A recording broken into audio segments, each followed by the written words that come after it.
in jail, not her. Listen, I got 5 sons, bro. My oldest boy finna be 23. I got a 23-year-old, a 21-year-old, and a 20-year-old. And my advice to them, I tell them all the time, we don't jump on women or nothing like that. But you have a right to defend yourself. Can't nobody just be punching you in your face and shit like that. You know what I'm saying? We got to stop it somewhere. I would leave. And you can't. You trying to leave? Was she trying to stop you to leave? But be in the same house? Okay. Oh, so y'all don't even stay together?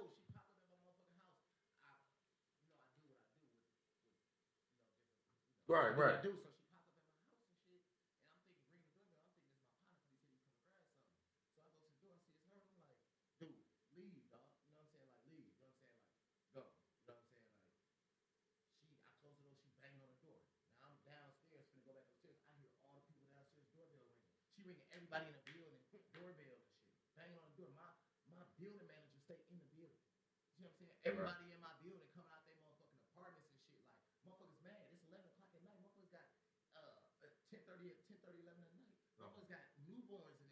Bro, listen.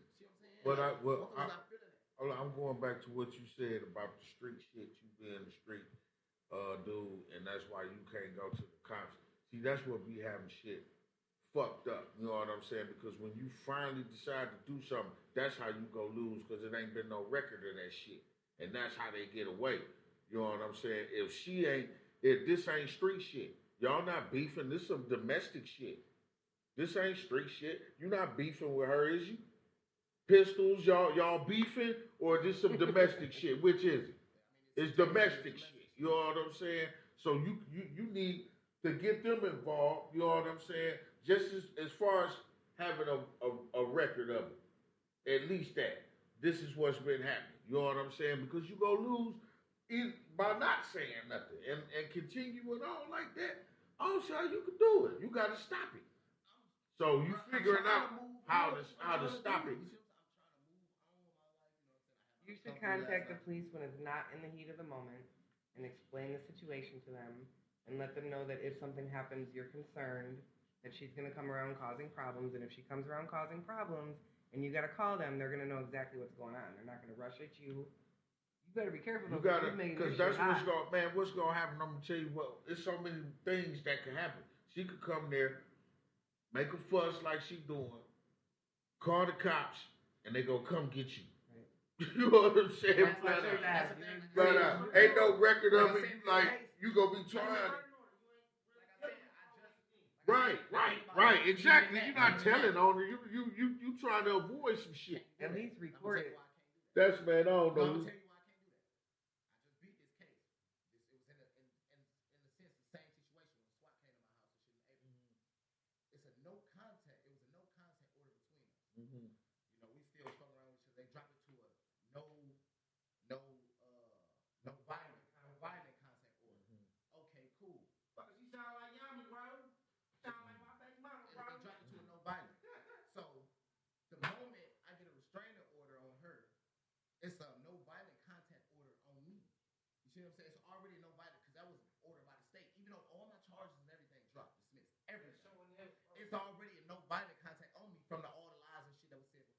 But you don't want to deal with her, so if she's the one coming to you, then you need to call them and say there's no contact order and she's at my door. Right. You don't ask. We don't. Violence. Right. We don't know it's gonna act like that. We don't know it's gonna run like that. Look, listen. Calm down a little bit. We're gonna go back to on the air right quick, and then we're gonna try to segue into that. But you kind of pumped, so absolutely no cussing whatsoever. You know what I'm saying? Right, and the cameras is on. You know what I'm saying? We can't just don't cuss on the air. Off the air, we on Uptown Radio right now. We lie here, say what you want. And the next show, yeah, you do what you want. But this one, we got that leash on us. You know what I'm saying? It was fine. We got 46 seconds. But yeah.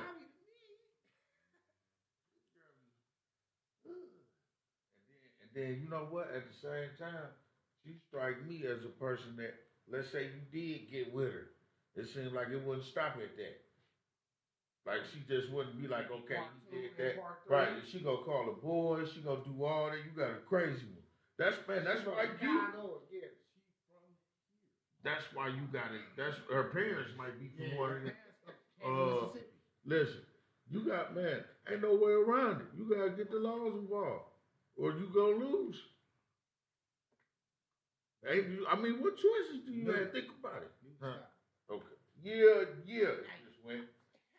It just cut off. Got it? Yeah, we here.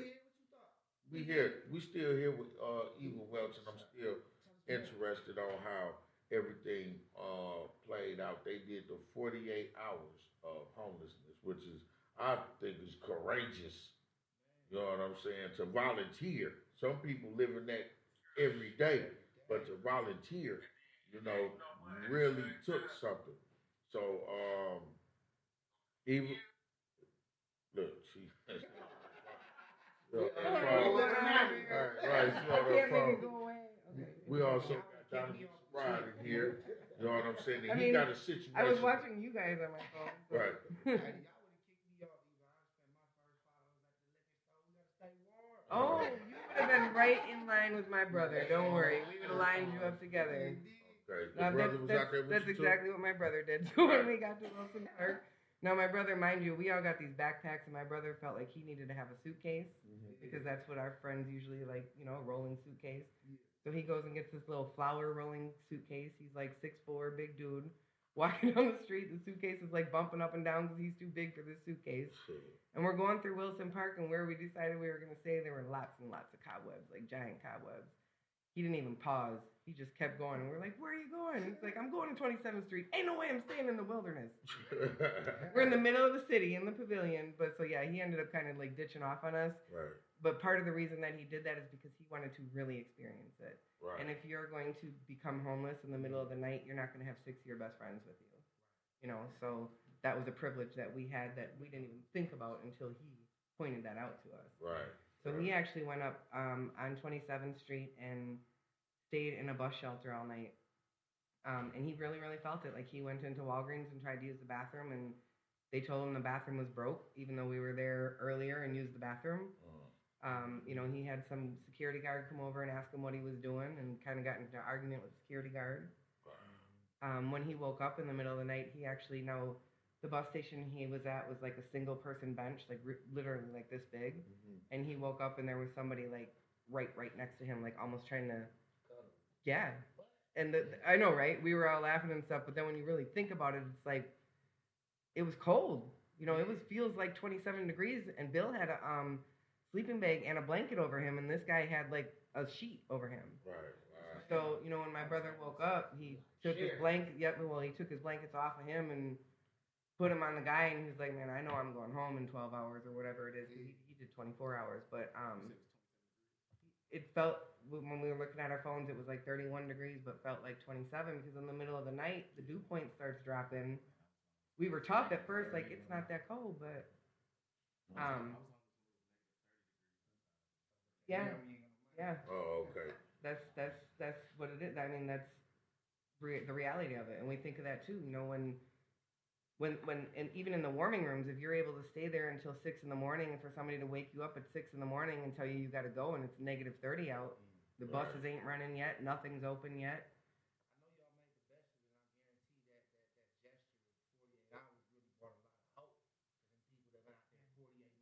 Right.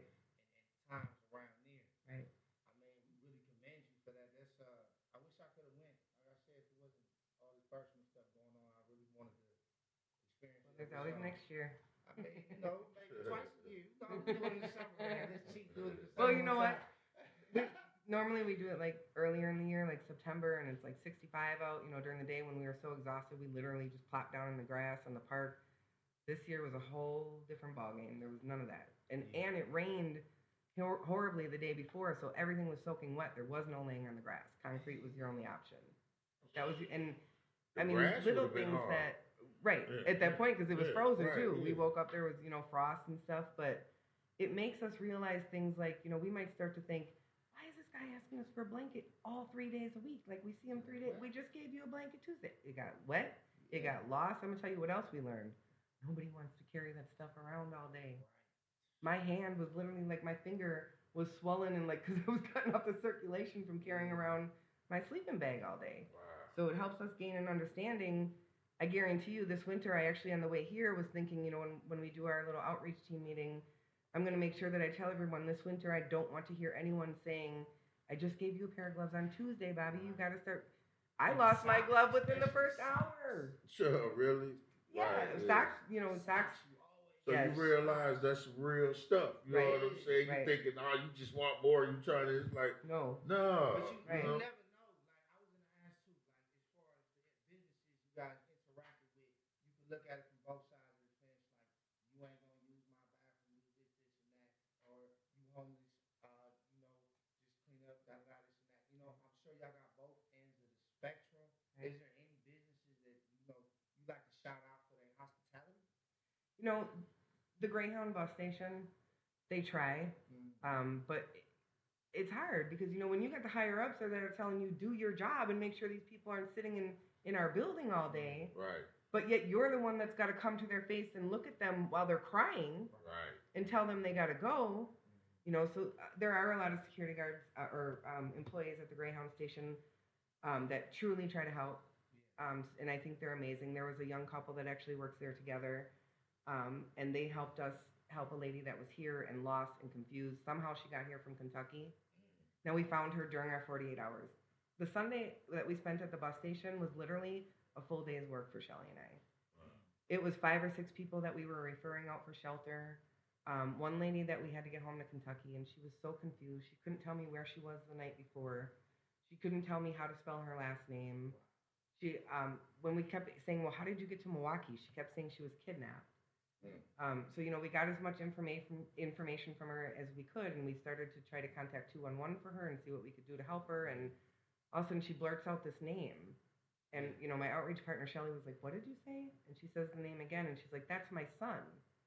Well, Shelly's real quick to think outside the box, and she went to Facebook and searched for this name and found her son. Sent him a message, and he's like, "Yeah, that's my mom. She got kidnapped." So they're both saying she got kidnapped. We still didn't get the full story. Right. She's safe though. Well, yeah, and it's pretty crazy though because she's so confused that I put a note in her pocket that said, "My name is Jessica. If I'm confused, please call Eva from Street Angels Milwaukee Outreach. Here's my phone number." I put we put cash in one of her pockets and said, "Use this to eat and take a cab when you get to your final destination." But we were so scared because she had to transfer buses 4 different times. Wow. So she had to go to Chicago and then had to go to like Indiana and then Kentucky and then back to like Evansville, Indiana. It was crazy. I'm like, I couldn't even follow the bus ticket. And we're trying to call these bus stations. Some of them are just like drop-off spots. They don't even have a big bus station like we do. Yeah, So right. Yeah. we were so scared, and all of a sudden we got a message from our son that she made it home. Wow. So that was like, the icing on the cake for the whole weekend.